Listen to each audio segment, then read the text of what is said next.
Have you ever heard about vibrational frequencies and their incredible effects? You might think it's a discovery of modern science, but actually you'd be wrong.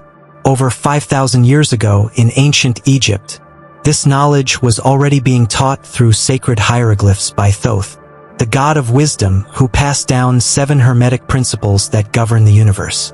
And one of the most powerful among them is the principle of vibration. In today's video, I'll dive deep into the meaning of this principle, both from Thoth's ancient teachings and from a modern scientific perspective. I'll show you how to apply it in your daily life in a simple, practical way.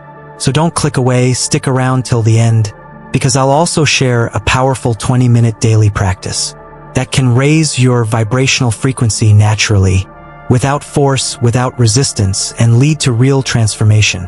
Personally, it's helped me experience deeper calm, clearer intuition, and attract opportunities one never thought possible.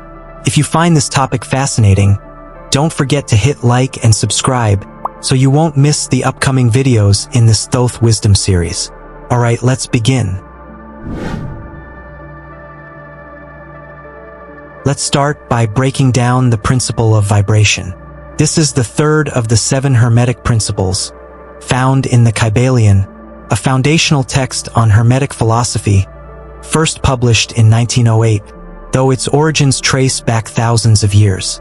In the book, this principle is discussed in Chapter 5 and spans only a few pages, but its impact is profound. I'll explain it in simple language, so that you can grasp its core meaning in just 3 minutes. The Kybalion says, "Nothing rests, everything moves, everything vibrates." That means nothing in the universe is ever truly still. Everything is moving constantly. That includes things we can touch and see, like rocks or water, and things we can't, like thoughts, emotions, even beliefs. Whether it's physical matter or invisible energy, it's all vibrating at different speeds. Now, when we say vibration, we don't just mean something shaking back and forth. We're talking about the basic state of everything that exists. Vibration is how energy expresses itself. It's not just a feature of life, it is life. And yes, that includes your moods, your thoughts, even the energy you feel when you walk into a room. Ever notice how some places feel heavy, or some people give off a calming vibe? That's vibration in action. Think of it like music. Every musical note has a frequency. Some notes feel peaceful. Others can feel tense or even make you emotional. That's because your body and brain are wired to respond to vibrations. In the same way, each person gives off a kind of frequency too. You can feel it even if no one says anything. That's why being around someone anxious can make you feel uneasy, while being near someone calm helps you relax. It's not magic, it's resonance. Your energy starts syncing up with theirs. In Hermetic tradition, the ancient teacher Thoth didn't just teach through words or facts. He used symbols, sacred sounds, and geometric patterns. Why? Because these forms carry energy. They don't just tell you something, they do something. A symbol, for example, isn't just a picture. It's like a code, a package of vibrational information. Your conscious mind might not fully get it, but your subconscious does. It reacts to the energy, not just the shape. And here's the really interesting part: modern science says something similar. In physics, matter is just energy that's been slowed down and packed together. At the atomic level, even the most solid-looking object is mostly empty space. The particles inside are constantly moving. So technically, nothing is ever truly still. That rock in your garden is vibrating just at a very slow frequency. This ancient idea, everything vibrates, lines up with what quantum physics shows us. That's why the Hermetic teaching still holds weight today. If everything is vibrating, then nothing is fixed. Nothing is permanent. That means change is always possible, because when you shift the vibration, you shift the outcome. The Kybalion also offers this line: to change your mood or mental state, change your vibration. That sounds simple, but it's powerful. Most of us try to push away bad moods or force ourselves to stay positive. But what if the better approach is just to change the energy we're tuned into? Like switching the station on a radio. You don't have to fight the static. Just dial into something clearer. That might mean listening to calming music, going outside, meditating, or even just taking a breath. These aren't feel-good tricks. They're actual ways to shift your frequency. This idea also shows up in other spiritual traditions. In Buddhism, there's a teaching called all things are empty, which means nothing is solid or permanent. Everything is in motion. In Hinduism, there's a phrase Nada Brahma, the universe is sound. In other words, vibration is the root of creation. Everything we see, feel, or think comes from that original hum. So when you really understand vibration, you stop trying to force yourself to change through willpower alone. Instead, you start asking, what energy am I tuning into? What frequency am I living in? When you adjust that, the rest tends to follow. Your thoughts change. Your feelings shift. Your experiences line up with the energy you're putting out. And that's exactly what the ancient Hermeticists were getting at. You don't need to control every thought. You need to work with the vibration underneath them. That's the lever that moves everything else. Now that we've explored the principle of vibration and how it plays out in everything from matter to mood, let's take a closer look at how this principle operates within us, specifically in the energetic structure of the human being. What does that mean for your inner world? How does your vibration connect to your soul, your mind, and your emotions? In Hermeticism, the human being isn't just flesh and bone. We're a layered system of energy, consciousness, and subtle forces. This idea lines up surprisingly well with the chakra system found in Indian traditions, where the body is understood to have multiple energy centers. Each chakra represents a different aspect of life: survival, creativity, identity, love, expression, intuition, and connection to the divine. And each of these centers has its own vibration, its own frequency range. When you're in balance, meaning your thoughts, emotions, and spiritual state are aligned, your energetic system vibrates in a coherent, steady pattern. But when something is off, say, constant stress or unprocessed fear, that energy becomes chaotic, fragmented, or sluggish. It's not just a metaphor, it's a literal shift in your vibrational state. And science offers an interesting parallel: brainwave states. Different mental and emotional states produce different types of brainwaves. For example, alpha waves show up when you're calm but alert, often during meditation or light relaxation. Theta waves are associated with deep meditation, dreaming, and subconscious processing. Gamma waves, the fastest, are linked to moments of insight, heightened awareness, and even states of spiritual connection. What's fascinating is that these brainwaves aren't just about how your brain is working. They're measurable vibrational patterns. In a way, your brain is broadcasting your inner state out into the field around you. And other people can often feel that, even if they don't consciously notice it. That's why being around someone anxious can make you feel off, or why certain environments feel nourishing or toxic. It's all about resonance. This brings us to a deeper concept: the soul signature. Think of it as your unique vibrational fingerprint. Just like no two fingerprints are the same, no two soul signatures are identical.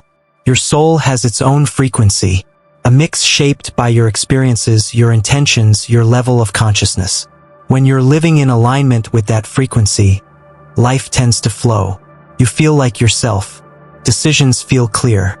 Energy feels available. But when you stray too far, whether by suppressing your truth, living in fear, or staying in situations that drain you, you start to feel out of sync. From the perspective of humanistic psychology, higher vibration often corresponds to expanded awareness. When people describe waking up, healing, or feeling whole, what they're really describing is a shift in frequency. They're tuning into a wider bandwidth of consciousness. And it's not just about feeling good. It's about accessing more of who you really are.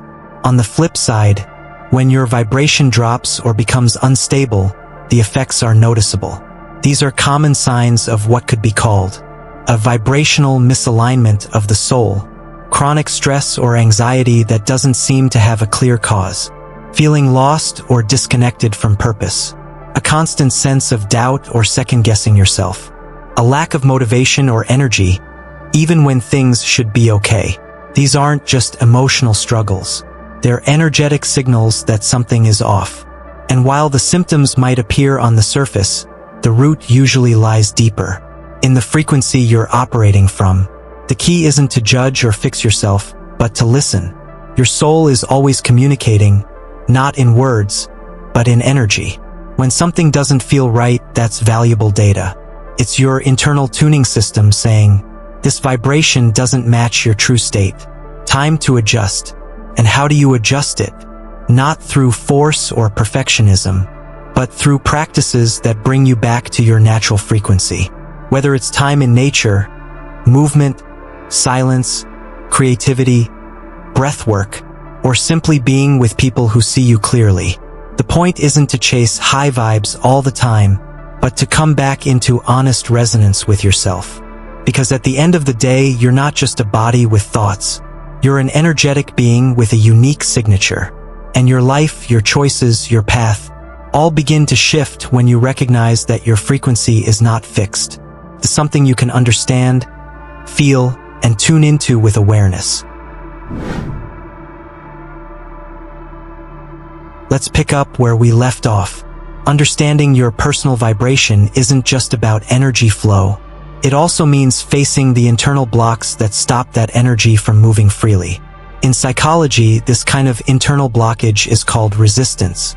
Freud first described it as the mind's way of defending itself from uncomfortable truths. Jung expanded on it, saying that resistance often protects parts of the self that aren't ready to come into the light yet.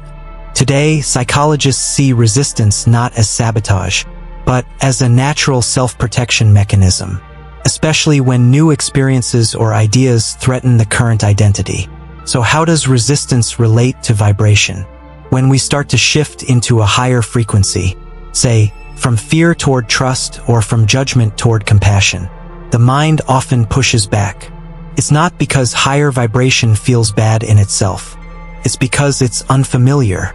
And the mind's default setting is familiar equals safe. Even if what's familiar is uncomfortable, the ego prefers it over the unknown. This is why spiritual or emotional growth often doesn't feel immediately good.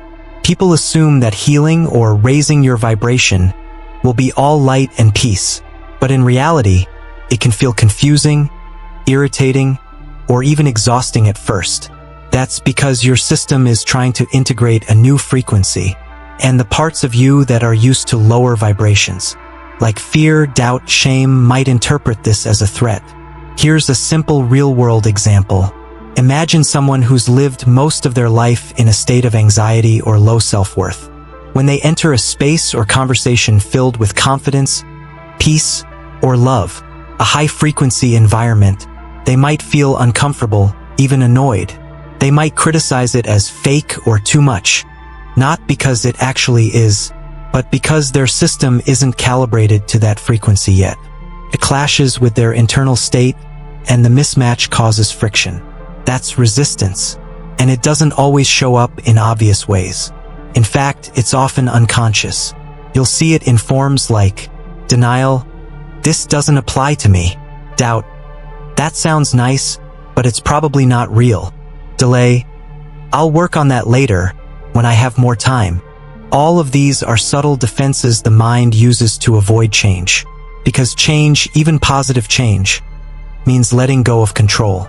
And for the ego, control equals safety. Now let's bring in vibration again. Dr. David R. Hawkins mapped the frequency of different emotional states in his well-known map of consciousness. According to his research, love resonates at around 528 Hz, a frequency associated with healing and balance. Fear comes in under 100 Hz, often closer to 50 Hz, a slow, heavy, contractive energy. What this tells us is simple. Emotions are measurable vibrations. And when someone locked in fear suddenly encounters love, the gap can feel overwhelming. It's like suddenly stepping into bright sunlight after hours in a dark room. Your eyes don't adjust right away, and your first instinct might be to shield yourself or even retreat. This helps explain why personal transformation often involves discomfort. You're not just learning something new, you're tuning your entire system to a higher frequency, and your mind will almost always push back at first, especially if it's used to being in survival mode. But here's where Hermetic wisdom, especially through Thoth's teachings, becomes powerful. Thoth didn't confront the ego directly. He didn't argue with it or try to overpower resistance. Instead, he used symbol, sound, and sacred geometry, all forms of vibration that bypass the analytical mind and speak directly to the deeper self.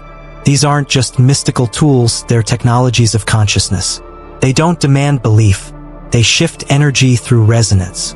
That's why someone can sit in front of a symbol or listen to a certain sound and feel something shift without fully understanding why.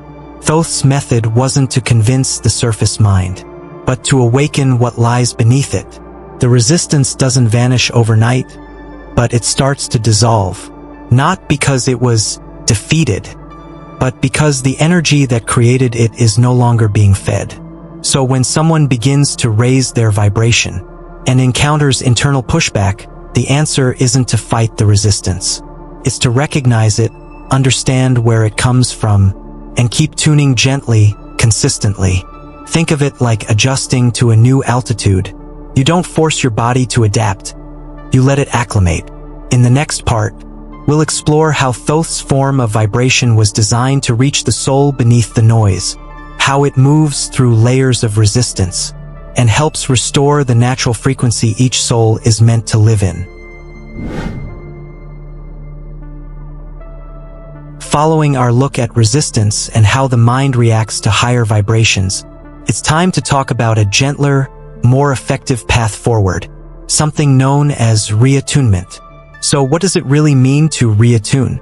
In Hermetic terms, reattunement is the process of bringing your vibration back into harmony with your original, higher frequency state, the frequency of your soul before it was shaped by trauma, fear, or the noise of the world.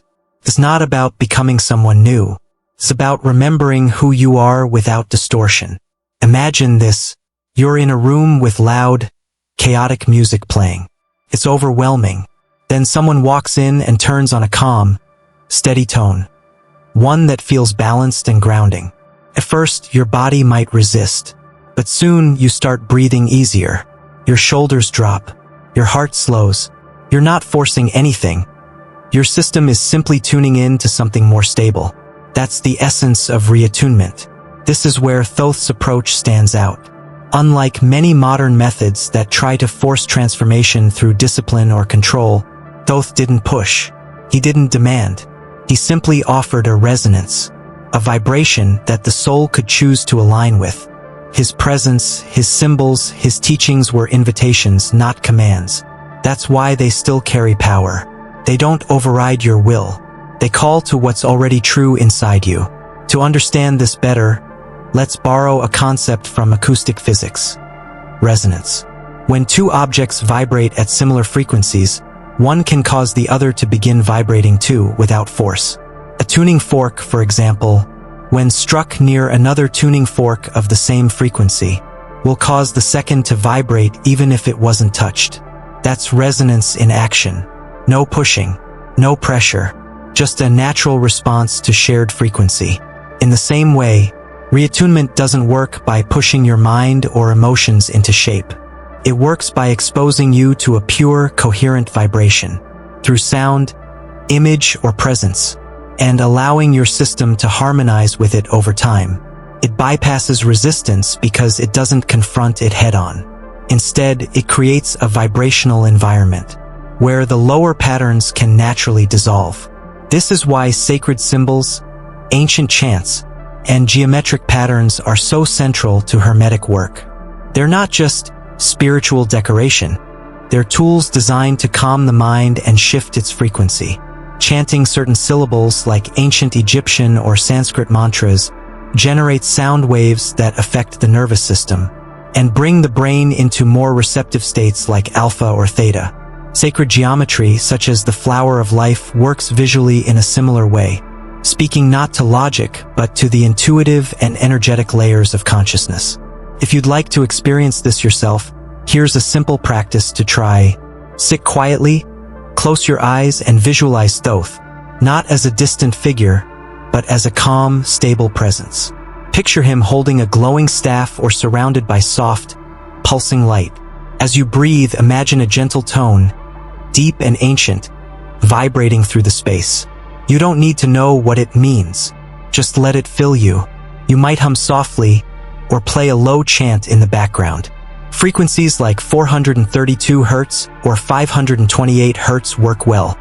Let the image and sound wrap around you like a blanket.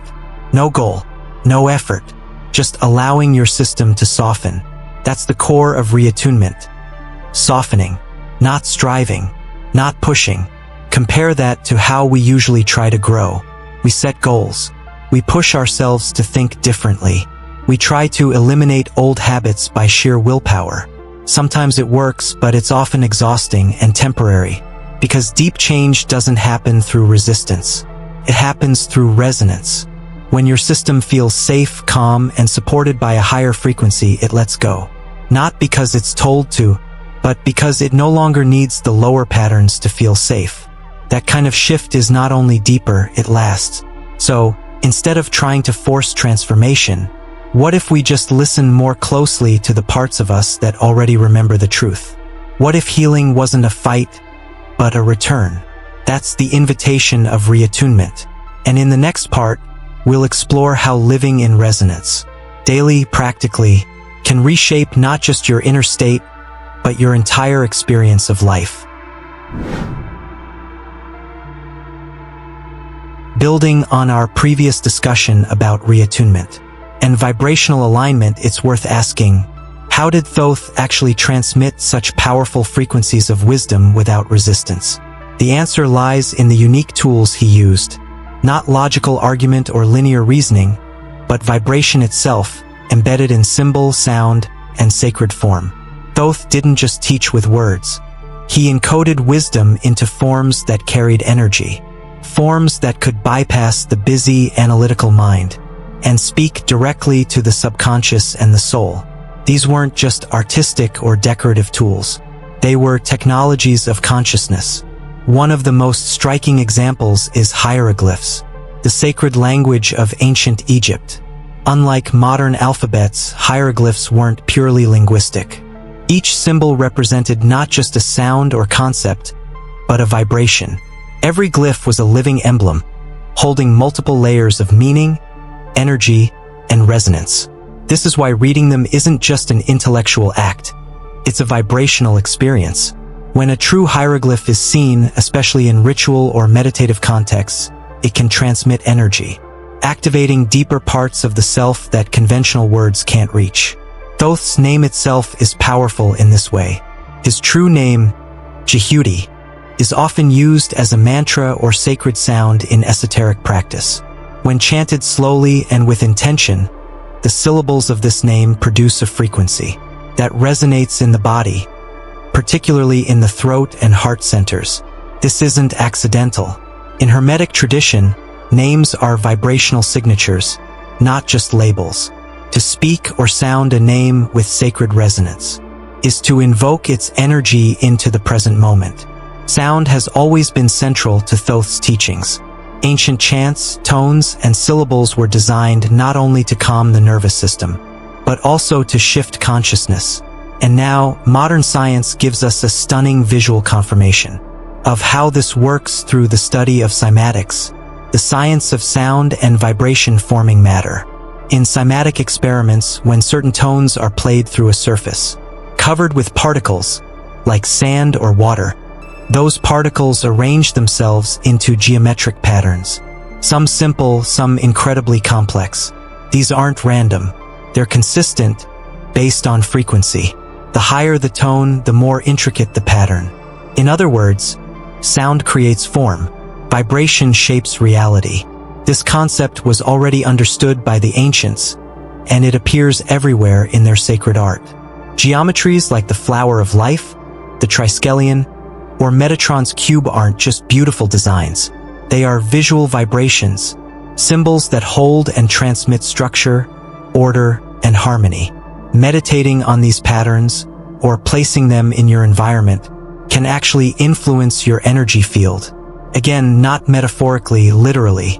Thoth used these forms as part of his teaching toolkit, not to explain ideas, but to initiate transformation.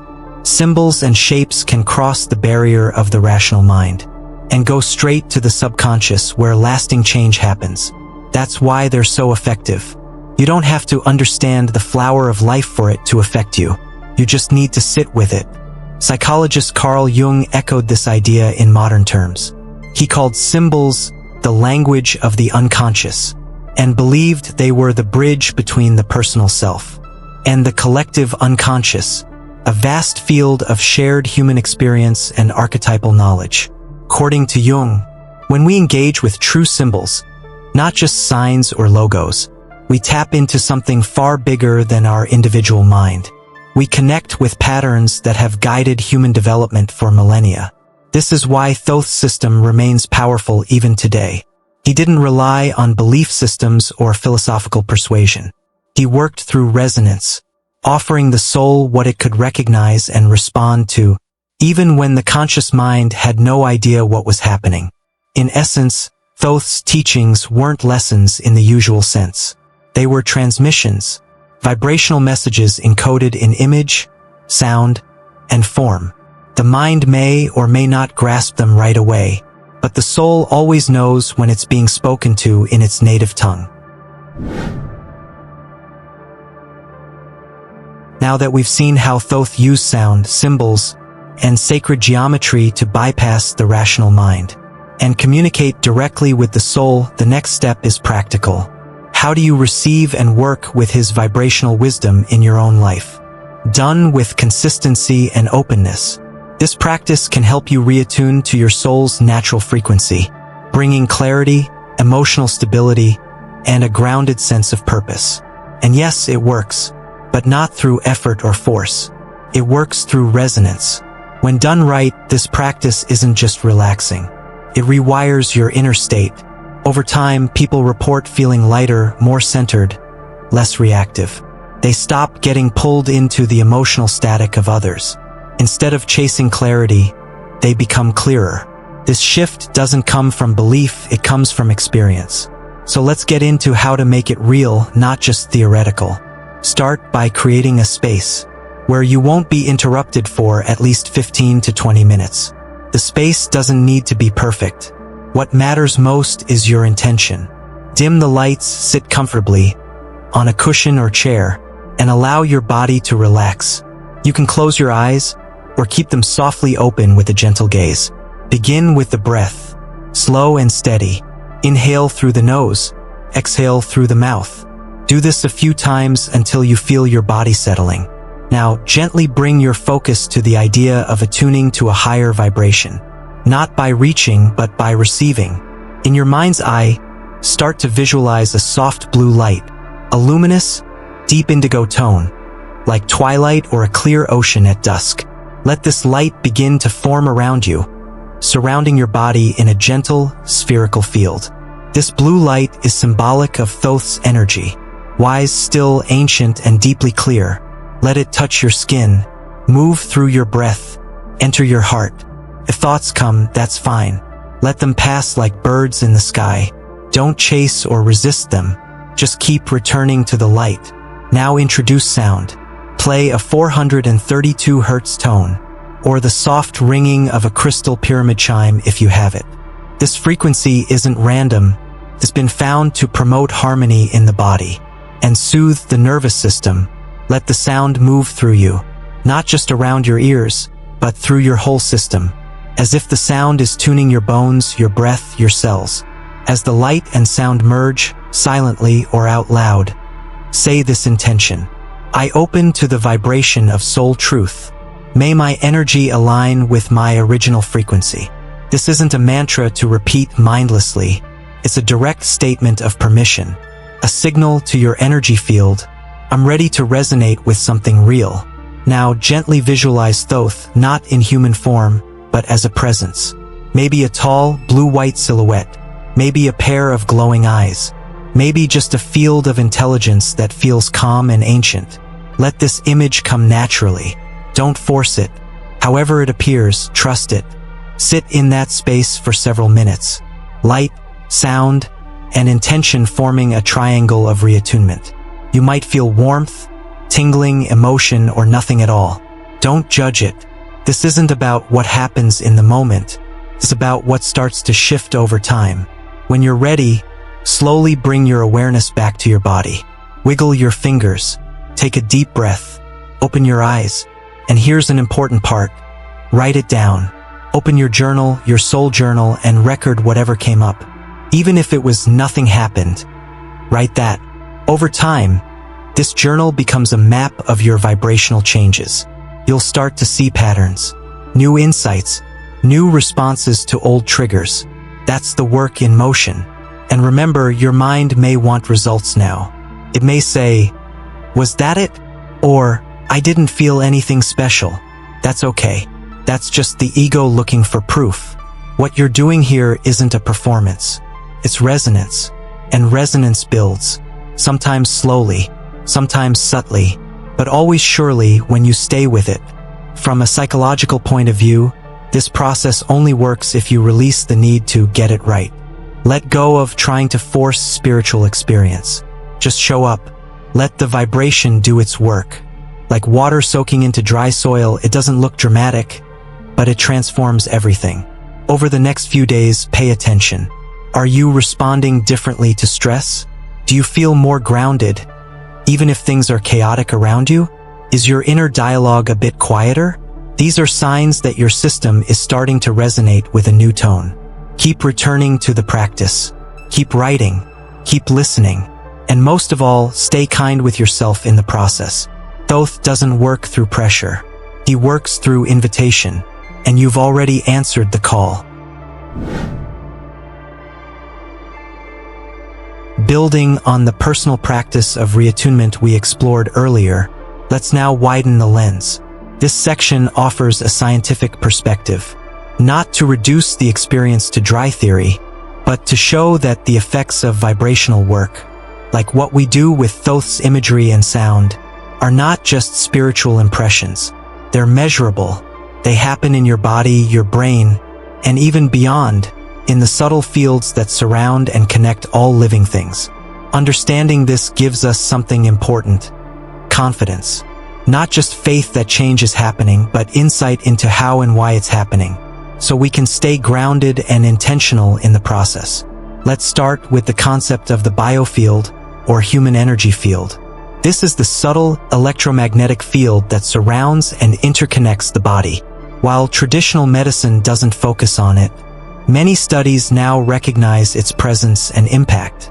The HeartMath Institute, for example, has conducted over 2 decades of research on how the heart's electromagnetic field influences not only the body, but people around us. Their findings show that the human heart generates an electromagnetic field several feet beyond the body, and this field changes based on emotional and mental states.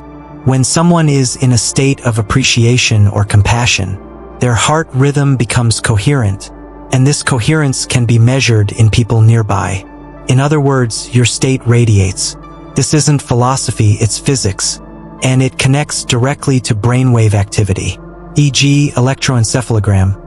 Studies show that meditation, chanting, and exposure to certain sounds, like 432 Hz or ancient mantras, can shift the brain into different wave states. For instance, when people meditate deeply or chant with rhythm and breath, they often move from beta waves, thinking, analyzing, into alpha or theta waves, associated with calm, creativity, healing, and expanded awareness. This is significant because when your brainwaves shift, your entire biofield shifts with them. The whole system synchronizes. That's why you can sit next to someone who's deeply grounded and peaceful, and feel calmer just by being near them. It's not psychological suggestion, it's vibrational entrainment, a natural process where weaker or unstable systems begin to align with stronger, more coherent ones. This leads us to the idea of collective influence. High-frequency energy doesn't stay private. It spreads. When one person enters a coherent state, it creates a ripple in their surroundings. In groups, especially during collective meditation or chanting, this effect becomes amplified. You may have felt it before, walking into a space where people are fully present, open-hearted, focused. The energy is thick, not metaphorically, literally. Biologist Rupert Sheldrake adds another layer with his theory of morphogenetic fields. The idea that memory and behavior patterns are not only stored in individual brains, but in shared fields of energy. According to Sheldrake, when a behavior or pattern is repeated enough, it becomes easier for others to access, as if the field has been imprinted. This could explain why ancient chants, symbols, or meditation practices feel powerful, even to those who've never encountered them before. The soul may be recognizing and syncing with an old vibration, something it's known before, something stored in the collective energetic memory of humanity. And here's where the Earth itself plays a role. Scientists have discovered that Earth's electromagnetic field resonates at around 7.83 Hz, a frequency called the Schumann resonance. Interestingly, this frequency matches low alpha and high theta brainwaves, the same states reached in deep meditation and moments of unity consciousness. It suggests that when we enter certain states of stillness and coherence, we're not escaping the world, we're syncing with it, aligning with Earth's own rhythm. So why does all this matter? Because it tells us that personal vibration isn't just personal.